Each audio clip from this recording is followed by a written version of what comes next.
Thanks for listening to the Discount Property Investor Podcast. If you enjoyed this episode, please like, share, and subscribe to help us reach a wider audience. To jumpstart your real estate investing career, please visit freewholesalecourse.com, the most complete free course on wholesaling real estate ever. We would also appreciate it if you left us a review on iTunes or Stitcher. Thank you in advance for your support, and remember, you make your money when you buy, and you get paid when you sell. Now let's go build some wealth. All right, guys, welcome back, Discount Property Investors. This is the Discount Property Investor Podcast with your host, David Dodge and Mike Slane. Hey, Mike. Hey, Dave. How are you today, buddy? I'm good, man. I'm feeling great. Good. Getting a lot done today, man. Laser focus.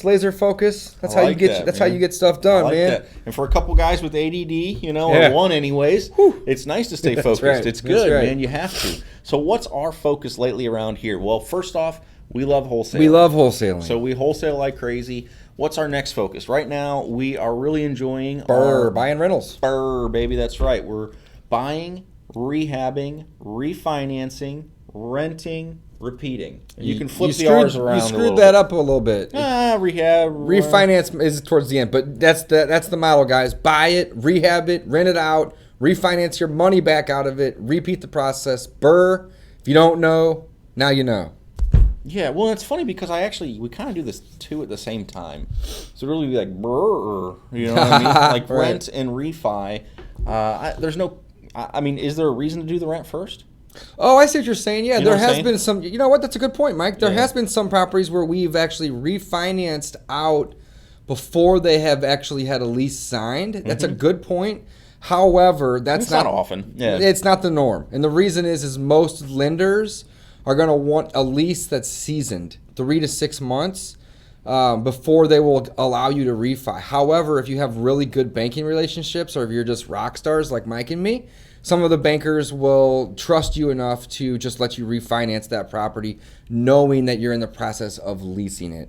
I doubt any bank will let you do it without at least having a tenant lined up. That's a good point. And I forget we've got a relationship because I start my refi process. You do. And I love that you do that because it speeds the whole process up. It saves us 2 months of waiting, sometimes 6 of waiting. Yeah, so that's good. I was wrong. You didn't screw up the R's. Well, you can just wiggle them back and forth. You can kind of move them a little bit in different ways, which is cool. As long as you get all the R's in there, you'll be on. So if you're new to this podcast, check us out, freewholesalecourse.com. We have almost 5,000 successful people take the course that have provided tons of feedback. So we're love to give back and teach you guys about wholesaling. That's our Why favorite. do we wholesale? Because we can cherry pick the best deals and we can sell off everything else. It's a profit center for us.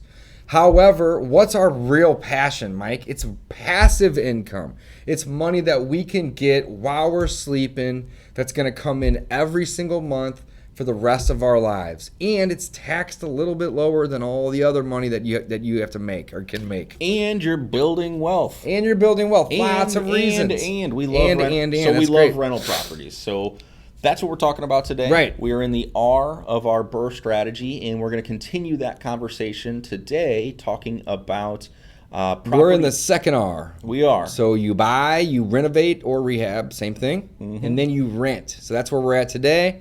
And this particular episode is going to be focused on the property management aspect of it. So in the previous episodes, we talked about...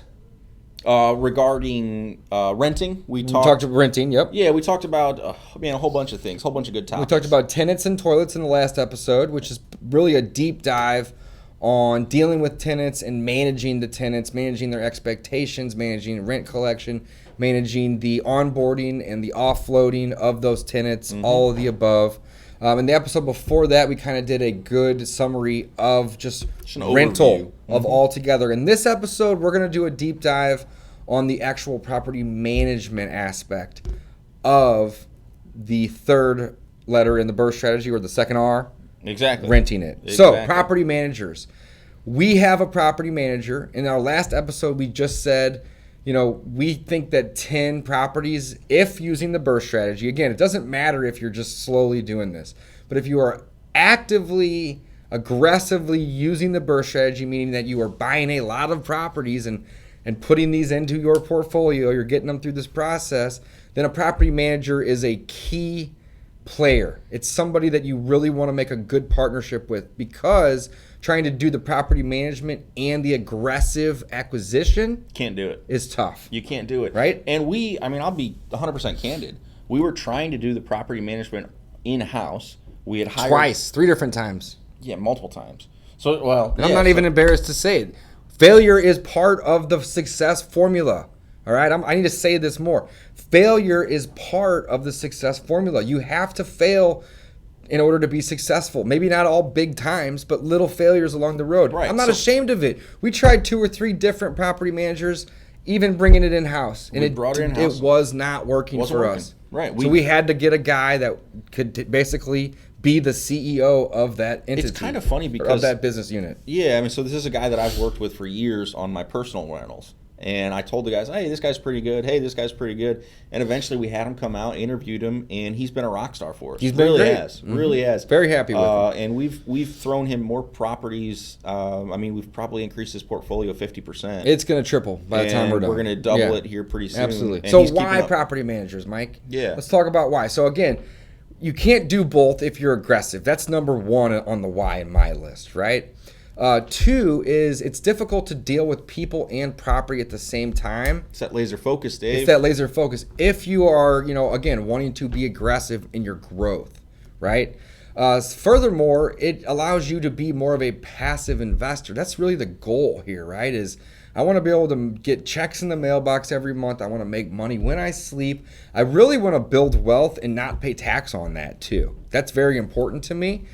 Income isn't as important as my wealth creation, but everybody's going to have a different, opinion on that.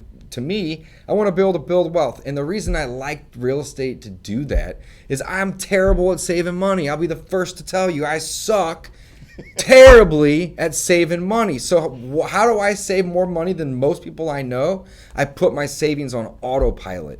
I get a house that's rented out and somebody else is paying down that debt. When somebody else pays down a mortgage for you, that is equity. It's the exact same thing as putting nickels and dimes and quarters into a piggy bank every day. All right, look at a house like a piggy bank that you'd buy from the knick-knack store. Right, it's a little pig. It's pink. It's made of clay. It's got a little slit in the top. You deposit nickels and dimes and quarters and maybe even ones in there, right? Well, in 10 or 15 years, I'm going to own a bunch of piggy banks that are the size of cars filled with $100 bills, right? And the reason is because somebody else is depositing that money for me. If it was up to me to do that, it would never get done. In fact, I wouldn't own any piggy banks, right? That's a great analogy. It is. I love it. I'm so passionate about it. So you guys can feel my energy here. So to me, I'm a terrible saver. So by buying rental properties and doing the strategy that we're doing, it autopilots the savings. It forces it upon me. I can't even stop the process if I wanted to. I can't spend equity. It's beautiful, but it's going to create wealth, and it's going to guarantee and ensure that I have wealth versus gambling. It's awesome. So I know I've digressed, but I'm passionate about that. So why property managers? Wow, that was a big digression. So that you can. It's got a lot of nuggets in there, though. But it was good, man. Yeah. When you're passionate about it, you do. You just start talking about the things you love. So why property managers? Like Dave said, it's so that you can acquire more properties more quickly, and that's where we're at. We did last year. We kind of were ramping up, and we're in. I don't even know what you'd call it at this point. We're almost to a third of our goal. Let's look at it that way. We're almost 1/3 of the way to the goal. And our goal wasn't 8 properties, guys. It was 150, right? I think I'd like to... We 10x'd it. Compare it to a train. So like last year, our train was just starting to move, and it takes a while for a train to get moving. And some of the things that took us a while was we made poor choices with our property management. We didn't get it fine-tuned. We didn't have all of our banking relationships lined up. We didn't have contractors, all of our contracts. We didn't have all of our lenders. We didn't have all this stuff, all leasing, these pieces, which is part of property management. All this stuff that we finally got in place. Well, now our train is running. So now we are trying to add one a week. One a week. That is our goal. Boom. To add a property a week. And again, that's big for us. That's huge for us. That could be peanuts to somebody else. But guess what? That's our goal, and that's what we're going to accomplish. In the But I'd next imagine year most and of a the half. listeners, that's a crazy, crazy high goal. Everybody has a different initiative. You know, Grant Cardone at this point has 7,000 units. If he had to start from scratch, his goal for year one wouldn't be 150; it'd be 1,000. Right? So everybody is going to grow at their own pace. It is. You're just in a different place. So to me, I think it's an awesome goal. Super excited about it. I look at my father. He's a rental investor as well, and you know I don't even know how many properties him and his wife have. I think it's probably about 30 or so. I didn't know they had that many. Yeah, That's a ton. maybe 25, Wow. somewhere in there. But again, I always used to think, wow, they've got, that's a lot of properties, really, really awesome. And it took him, he was working full time. Shit, you should be getting some really good Christmas presents coming up as he ages. You can only A house a year, you man. can only hope. That's right. So I digress. So Dave, I forgot. Property managers. Yeah. So no. So that goal though is it's awesome to me because again, I watched my dad acquire rentals slowly, which is a great way to do it because he was working a full-time job. He's able to add one. It's a the year. only way He's to got do about it when you're 25 working now. full-time. It's right? awesome. That is an awesome him. It's like he's got piggy banks. He's got 25 piggy banks. 25 of them. Which is amazing. Awesome. We're trying to add again. We added Especially if you suck at saving. I'm not saying I suck at investing. That's two different things. I'm actually pretty good at that. Hopefully you can tell by listening to our podcast. But saving is hard. It's also boring. It's boring. It is boring. It's super boring. I got this Nobody much wants to money. save. Here's this much. Yeah, with inflation and everything else, it's like it doesn't even. It sucks. Saving sucks. So put it on autopilot, guys. It's the only way, in my opinion, to ensure that you will have wealth down the road. Okay. Autopilot it. All right. We love rentals. I hope you can tell. So let's get back to our property manager. Okay, when to discussion. hire, we talked maybe about 10. That Yeah. could change. That's a little bit up in the air. And it depends. it's kind of up to you too. I think Dave, you had mentioned before, if you just don't like dealing with people and you're not a people person, maybe you're super introverted, maybe you're just a jerk or whatever, kind of like me. Yeah, I'm maybe a a little bit of short jerk. fuse. Yeah, you just shouldn't be dealing with Should people. deal with at least all the time, right? A couple a day, maybe. What's the Office Space? I have people skills. People skills, right. Like, again, Oh, if you really? don't have people skills, maybe property manager is the right play from day one. The caveat, though, or the catch-22 is then you don't really know what a property manager does, what he's dealing with. So when you are talking with the property manager, it's a little bit more difficult to relate. Right. So what you're that's kind saying of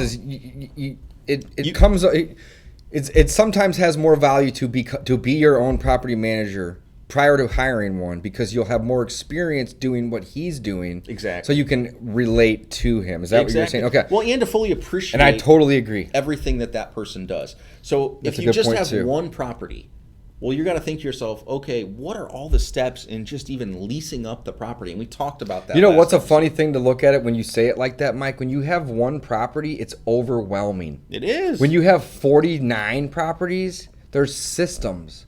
It no longer becomes overwhelming. It's I don't have to write a lease. I Right. just have What to write stage are they in? Oh, the renovation? Well, let's renovate it. What's next? Like you do that thing. Oh, now we're in leasing. Okay, well, we have 49 others, right? Like there's a simple process. It sometimes is difficult to just do one or to two. Mm-hmm. So you could by scaling, you're actually becoming more efficient. Is really I think where I'm getting 100%. with that. So it really is personal then, is when to hire. Again, we suggest doing it yourself till up to about 10. I think that it makes sense from a financial standpoint as well. You don't really gain scale. You don't have anything to really leverage when you talk to a property manager. Yeah, your Hey, cash I've got flows are reduced a lot. Hey, I've whenever got you two hire. properties. Can you give me a discount on your rate? Like, they don't want to deal Yeah, with they're not you. going to care. They- Right. And they also, your business isn't that valuable. Property to them. managers are going to take quite a lot of your cash flow, a decent chunk of it. So another thing too is if you are using your properties to live off of, if that cash flow is paying bills, then a property manager might not be the best solution because you're paying them for convenience. So I always tell people when I'm on a wholesale appointment, listen, I'm a cash buyer. I'm offering convenience to you. But what you have to offer me in return for me to even want to work with you is a discount. Like, I don't need to buy your house. Like, I'm very clear. I'm very transparent. I'm very blunt. But I don't do it to be rude. I do it to set the expectation and also to help screen so I'm not wasting my time and theirs. But I just say I'm happy to buy it. However, I don't really need it. And again, you're going to trade me a discount, and I'm going to trade you a cash offer, which is convenience. So it's the same thing with a property manager. They are providing you with convenience. You're not having to worry about the leasing anymore. You're not having to worry about the maintenance necessarily, or different types of things like that. However, you are trading them a piece of the pie. So there's always going to be a give and take there. So again, convenience is the big thing. I provide convenience whenever I'm the cash buyer. The property manager provides convenience to me when I hire them as the property manager. So when to hire, we talked about what to expect. I think we should set a little bit of an agenda for the last part of our podcast here, Yes. Mike, with pros and cons. I think that's a really good way to look at the property manager. And then last but not least, the fact that just because you hire a property manager doesn't mean you're done managing. Instead of now managing those people, you have to make sure that you know to manage that manager, that person or entity or Mm-hmm. whatever. So let's talk about some of the pros of property management. I already mentioned convenience. I think that's probably the most important thing. Convenience. You're hiring them, and it has to be assumed they're a business. They are profiting off of you. So you are hiring them for convenience. I don't want to take the calls. I don't want to do the maintenance. I don't want to do the leasing. In fact, I don't even like people, right? I just want to buy the property and let you do it. What does that mean, though? It means you're paying for that convenience. So there's a cost to it. And that's basically the trade-off. That's the con. What is another pro to a property manager? They're a professional. They are professional. They have all the forms already. They have all the processes already. They have all the systems already. Again, it's difficult to do one because you don't know. You have a lot of things that you need to get together. But once you have those things in line, like for instance, a checklist for a walkthrough, a lease agreement that you use over and over and over and over again, 100 times, right? They have that process. The application process. They're not going out and checking out Zillow Rental Manager versus My Smart Move because they have picked one already. They know what they like. They're using it. All these systems work the same. There's not really a better one. It's just what you like, what interface sticks out to you. It all does the same thing. So don't let it overwhelm you. Just pick one and go with it. But our property manager, again, he has systems in place.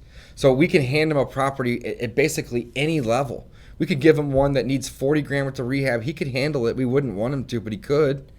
Or we could give him one that has an occupancy inspection and the maids are leaving as he's walking in. Teed it up for him, right? So it depends on how much we want to put into the project and how much we want him to provide that convenience. And that's usually for us. It's all about convenience. Usually where we hand it off is when the maids are walking out. Go get your pictures. Inspectors in the parking lot writing up a report. Right. All right. We're ready for you. I mean, again, we like to line them up. You don't want to kill time in between. So lots of good pros. The only cons are cost. There's some other cons, though, and we briefly touched on this in the last pros for tax times. Check this out. Property managers, these ones that at least using some sort of legit software, are going to be able to send you a 1099. So they're going to be able to tell you how much money you collected and how much your expenses were. So you can go to your accountant and just give them a piece of paper versus going through a shoebox full of receipts, spreadsheets, this, that. Property managers will really simplify your taxes. Yeah. That's a very big point. Mm-hmm. Don't forget that. Yeah, again, they're typically going to have an accounting software built into that property management software make it that really they easy. use. Just And forward over the email. It spits it out. It's that which is easy, awesome. right? The other con, though, is on the maintenance side, too. We talked about briefly. It's a profit point for them. It can be a profit point. It is a profit point. For a lot of property managers, most. They charge on top of the maintenance calls. Yep. So if they have their own team in-house, they're going to... From experience, Mike, 50% of the, not income, that's not important to me. 50% of a property management's profit is on the markup of maintenance. Yeah, that's crazy. Did you know that? That's crazy. That's a national average, 50%. So with that being said, the 8, the 10, the 12% that you're paying, yeah, of course that's money for them, it's income, but they got to run around in town and do all this stuff. They have to lease it up and meet people there and run applications, and it's time. There's a lot of overhead that goes into it too, so you got to keep that in mind. Yeah, talking about that, that's one thing that I forgot that I used to, when I first started using Property Manager, and I've tried out a couple of them too in the past, is that I put a cap on their maintenance. Oh, love repairs. that. It's a good pro tip. You have to again, determine what level of spending they're allowed to do without talking to you. And it could be zero. You may not want them to do any maintenance without talking to you until you're comfortable with them. I typically would set my cap around $100 or $250 to start. So again, I want them to use discretion, but do not spend more than $250 of my money without talking to me about. That's a great. I love that tip, Mike. And again, 100 is probably the right number, because if it's a leaky sink, I don't want them to go out and replace the faucet every time or to pay a plumber. Yeah, do the for whole sink. 2.5 Fix the whole problem. That's a good point. Right. So again, you want to know how they're handling the maintenance. I don't want them to send a repair guy out 3 times for the same leaky sink. $100 Yeah, each you know, time. another thing that you want to keep in mind is sometimes cutting a corner is more expensive in the long run. It most of the time is. So that's a great point, Mike. If you've got a guy that's going out every 3 months to maintenance an HVAC unit, bite the bullet. Yeah. Buy a new one, because you're going to spend 3 times more money over a 5-year period by sending that guy out every 90 days to service it. Right, so that's another thing to keep in mind. Right, and the property manager may not care about you having a top of the line furnace. They may just like an extra $150 in profit off making one call to get the HVAC guy out there. And the problem, so that kind of leads into management. Yeah, the problem with most of the property managers when they are using maintenance as a profit center is that your goals are not aligned with your property manager at that point. I think that's a very important thing to keep in mind, is that you have to have your goals aligned. And if his goal is to make more money, which it most likely is, his goal is going to be to increase the cost of each maintenance item. Now, again, they're not going to state that, and they're going to get, if you require them to get a couple of bids, they'll get a couple bids. But they're still not really that interested in saving you the money. So it's very, very important, again, to put that in there in your agreement with your property manager when you do hire them. What other things can I think of, Dave, or do you have any other ones on the top of your head that are important? I'm sure we're missing something. I'm sure we're missing tons of stuff. Yeah, but that's so all right. I would We'll say, come back and I would say, okay, so managing your property manager, the other thing on that is you should expect and almost demand a written statement with your owner draw every month. Oh, this is a good point, Mike. Mm-hmm. I'm very passionate about this. Property management software sucks. It's not good. It's terrible. Even the best ones out there. And what I mean by this is the reporting, the reports. And what they're going to give you is a 36-page report for a property that's almost impossible to read. So this is great, Mike. So what we've always done in the past is we make our property manager create up a simple Excel sheet that shows the dates and the amounts and the reasons. That's it. That's how I do my taxes too. The dates, the amounts, the reasons. So what was the date? What happened? Did money come in? Did money go out? And why? That's what's important. That way, at the end of the month, we can see who didn't pay the rent, what maintenance was where, and what was collected. We're not having to dig through 16 reports, one for accounts receivables, one for late rents, one for maintenance. It's too hard to understand. So have them, make this be a requirement when you hire them, is that I need a simple to understand report provided to me at either the end of the month, the beginning of the next month, or maybe whenever they distribute their owner draws. But that's very, very important, because if you don't simplify these numbers, the reports that they're going to give you most likely are going to be confusing. Well, and they're not misleading. That's not their initiative. It's just we've seen them all. We've dealt with almost every property management software that's a big deal, I feel like. And again, the reports are very difficult to read. So make it the job of the property manager to help with that and simplify that, so you know what's coming in, what's going out, and you want to keep an eye on that. This is, unfortunately, dealing with rental properties.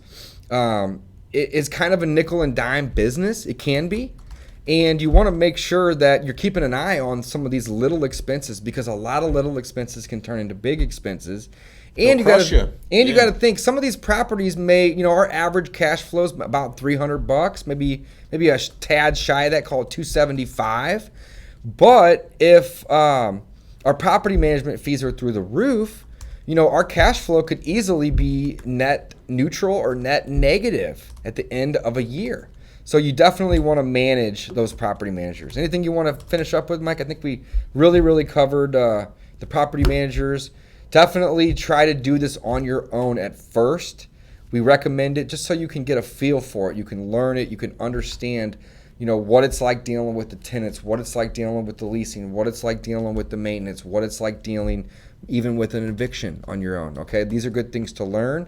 A property manager, as we talked about several times, they are there to help you grow, but also to provide you convenience in exchange for cost. That's all I got, man. All right, That's guys. it. Thank you so much for listening. This was our, final episode on the rent side of the BRRRR. BRRRR Lots strategy. of R's. Don't worry, we got a lot more R's for you That's guys. right. We're going to talk a little bit about rehabbing and refinancing and then repeating. Or no, yeah, refinancing and repeating. It's refinancing and repeating is coming up. So. Right. All right, guys. Thank you so much. Check out freewholesalecourse.com if you're new to real estate, want to learn how to wholesale. Until next time, guys. We'll see you then.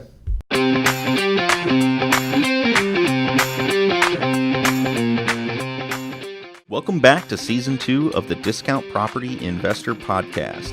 Our mission is to share with you what we have learned from our experience and the experience of others to help you make more money investing like a pro. We want to teach you how to create wealth by investing in real estate the Discount Property Investor way. Make sure you never miss an episode and download the Discount Property Investor app in Google Play or iTunes today. To jumpstart your real estate investing career, visit freewholesalecourse.com, the most complete free course on wholesaling real estate ever. Thanks for tuning in.